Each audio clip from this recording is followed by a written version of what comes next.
Guys, kung hindi ka probinsyano, hindi mo alam ito.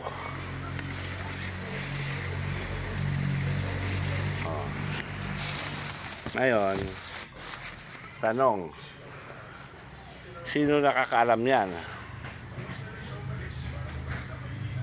Sino nakakaalam nito? Maging ako man din, hindi ko rin alam ito. Dahil binigay lang sa akin, tinanim ko din. Pero may ideya ako dyan.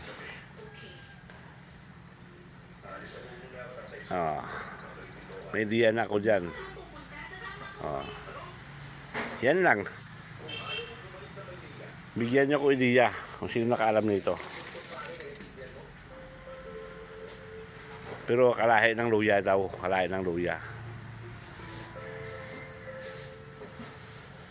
Akala ko ng luyang itim na kontra sa mangkukulam. Okay guys. Sige mag-komento kayo kung anong klaseng puno yan. Pero maganda daw to, maganda.